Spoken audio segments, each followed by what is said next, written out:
그러나 만일 너희가 너희 하나님 여호와의 말씀을 복종하지 아니하고 말하기를 우리는 이 땅에 살지 아니하리라 하며 또 너희가 말하기를 아니라 우리는 전쟁도 보이지 아니하며 나팔 소리도 들리지 아니하며 양식의 궁핍도 당하지 아니하는 애굽 땅으로 들어가 살리라 하면 잘못되리라. 너희 유다의 남은 자여, 이제 여호와의 말씀을 들으라. 만군의 여호와 이스라엘의 하나님께서 이와 같이 말씀하시되 너희가 만일 애굽에 들어가서 거기에 살기로 고집하면 너희가 두려워하는 칼이 애굽 땅으로 따라가서 너희에게 미칠 것이요 너희가 두려워하는 기근이 애굽으로 급히 따라가서 너희에게 임하리니 너희가 거기에서 죽을 것이라. 물은 애굽으로 들어가서 거기에 머물러 살기로 고집하는 모든 사람은 이와 같이 되리니 곧 칼과 기근과 전염병에 죽을 것인지 내가 그들에게 내리는 재난을 벗어나서 남을 자 없으리라. 만군의 여호와 이스라엘의 하나님께서 이와 같이 말씀하시되 나의 노여움과 불을 예루살렘 주민에게 부은 것 같이 너희가 애굽에 이를 때에 나의 불을 너희에게 부으리니 너희가 가증함과 놀램과 저주와 치욕거리가 될 것이라. 너희가 다시는 이 땅을 보지 못하리라 하시도다. 유다의 남은 자들아, 여호와께서 너희를 두고 하신 말씀에 너희는 애굽으로 가지 말라 하셨고 나도 오늘 너희에게 경고한 것을 너희는 분명히 알라. 너희가 나를 너희 하나님 여호와께 보내며 이르기를 우리를 위하여 우리 하나님 여호와께 기도하고 우리 하나님 여호와께서 말씀하신 대로 우리에게 전하라. 우리가 그대로 행하리라 하여 너희 마음을 속였느니라. 너희 하나님 여호와께서 나를 보내사 너희에게 명하신 말씀을 내가 오늘 너희에게 전하였어도 너희가 너희 하나님 여호와의 목소리를 도무지 순종하지 아니하였은지 너희가 가서 머물려고 하는 곳에서 칼과 기근과 전염병에 죽을 줄 분명히 알지니라.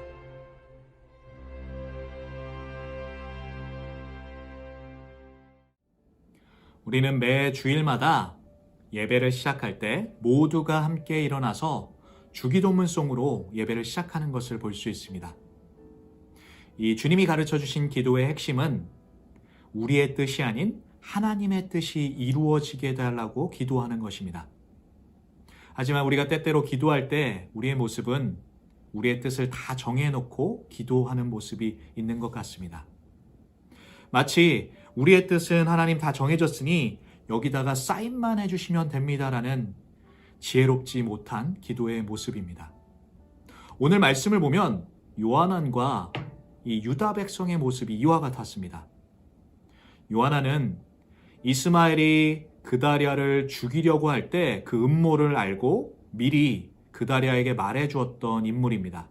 하지만 우리가 알고 있듯이 그다랴는 그것을 믿지 않았고 정말 이스마엘에 의해서 그다랴는 죽게 됩니다. 이 상황 가운데 요하난과 이 백성들은 두려움에 떨게 됩니다. 그 이유는 이 바벨론의 왕이 세운 총독이 그다랴이기 때문입니다. 그가 죽었기 때문에 우리를 보복할 것이다, 우리를 죽일 것이다 라는 두려움 가운데 이 바벨론과 이 맞먹는 세력 애굽으로 도망갈 것을 계획하게 됩니다. 그 상황 가운데 이 요나난과 백성들은 예레미야를 찾아가 기도를 요청하게 됩니다. 2절 말씀입니다. 선지자 예레미야에게 이르되 당신은 우리의 탄원을 듣고 이 남아있는 모든 자를 위하여 당신의 하나님 여호와께 기도해 주소서. 요하난과 백성들은 예레미야에게 기도를 요청합니다. 하지만 이 기도 요청할 때 하나님을 표현하는 것을 우리가 자세히 볼 필요가 있는데요. 나의 하나님, 우리의 하나님이라는 표현을 하지 않고 당신의 하나님이라고 말하고 있습니다. 이것은 2절에서만 발견되는 것이 아니라 3절에서도 5절에서도 계속해서 예레미야 선지자에게 당신의 하나님, 당신의 하나님께라고 이야기하고 있습니다. 이들은 누구입니까? 하나님께서 택한 백성이고 또한 하나님께서 그들의 하나님이 되실 것을 말씀하셨고 그들을 버리지 않고 영원히 함께 하실 것을 약속하신 그들인데 그들은 이 유다의 멸망 가운데 하나님을 고백하지 못합니다. 이러다가 갑자기 6절에서 그들의 태도가 바뀌는 것을 보게 됩니다. 우리가 당신을 우리 하나님 여호와께 보냄은 그의 목소리가 우리에게 좋든지 좋지 않든지를 막론하고 순종하려 함이라. 우리가 우리 하나님 여호와의 목소리를 순종하면 우리에게 복이 있으리이다 하니라. 요하난과 백성들은 갑자기 태도를 바꿔서 당신의 하나님이 아니라 우리의 하나님이라고 고백합니다. 우리의 하나님이 우리에게 말씀하시면, 응답하시면 그것이 좋던 싫던 우리가 순종하겠습니다 라고 고백합니다. 또한 그것이 복됨을 그들이 고백하고 있습니다. 하지만 예레미야가 10일 후에 하나님의 말씀을 받았을 때 예레미야는 이들의 고백이 거짓이라는 것을 알게 됩니다. 20절 말씀에 너희가 나를 너희의 하나님 여호와께 보내며 이르기를 우리를 위하여 우리 하나님 여호와께 기도하고 우리 하나님 여호와께서 말씀하신 대로 우리에게 전하라. 우리가 그대로 행하리라 하여 너의 마음을 속였느니라. 요하난과 그 유다 백성들은 우리 하나님이라고 고백하면서 하나님께서 무엇을 말씀하시던 순종하겠노라 라고 말했지만 하나님께서는 그들의 중심을 보셨습니다. 그들의 중심은 거짓이었습니다. 그들의 마음은 속임이었습니다. 그들의 진실은 하나님의 뜻이 중요했던 것이 아니라 그들이 바벨론이 두려워서 애굽으로 도망가려고 하는데 그 뜻 가운데 하나님께서 사인해 주기만을 원했던 것입니다. 우리가 전장인 41장 마지막 17절 말씀을 보면 애굽으로 가려고 떠나라고 말해주고 있습니다. 그들은 애굽으로 가려고 결정했고 벌써 떠난 상태입니다. 그 상태에서 예레미야를 찾아갔던 것입니다. 마치 점괘를 보듯이 하나님을 허다한 그 우상들 중에 하나로 취급하고 있는 것입니다. 그런 그들에게 하나님께서는 예레미야를 통해 말씀하고 계십니다.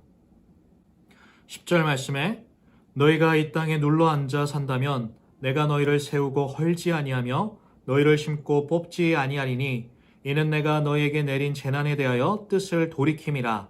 여호와의 말씀이니라. 너희는 너희가 두려워하는 바벨론의 왕을 겁내지 말라.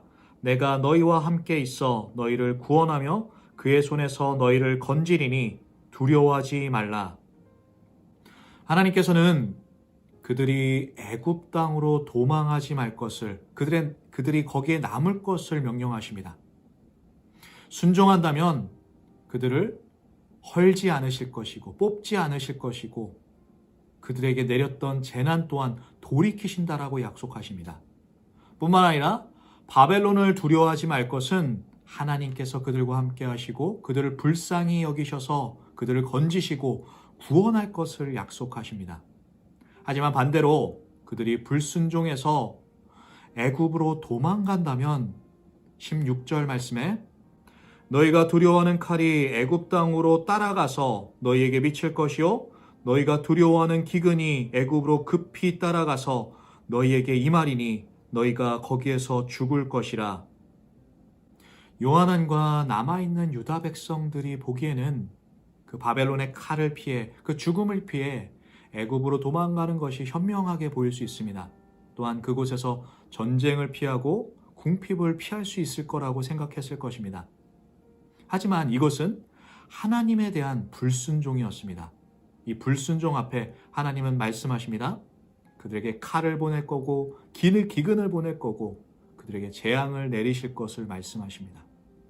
저는 오늘 말씀을 통해서 묵상을 하면서 조금은 이상한 이 유다 백성의 모습을 보게 됩니다. 하나님은 계속적으로 너무나도 분명하고 확실한 하나님의 뜻을 말씀하셨습니다. 하지만 유다 백성의 모습은 너무나도 지극히 불순종의 모습이었습니다. 오늘을 살아가고 있는 이 지금 가운데 너무나 힘든 상황 가운데 이렇게도 분명하고 확실한 하나님의 말씀이 있다면 우리가 얼마나 순종하며 살 텐데 라는 생각을 해보았습니다. 우리에게 여전히 분명하고도 확실한 하나님의 뜻을 주시고 계신다라는 것을 말씀하고 계십니다. 우리는 매 주일마다 담임 목사님의 말씀을 통해 하나님의 뜻, 하나님의 말씀을 듣습니다. 또한 매일매일 새벽 기도를 통해 우리는 하나님의 뜻, 그 말씀을 듣습니다. 그 말씀 가운데 유다 백성들은 하나님의 뜻이 아닌 자신의 뜻을 고집했습니다. 여러분은 어떻습니까? 여전히 우리의 뜻을 고집하고 하나님께서 거기에 사인하기를 원하십니까? 아니면 하나님의 뜻대로 살아가십니까?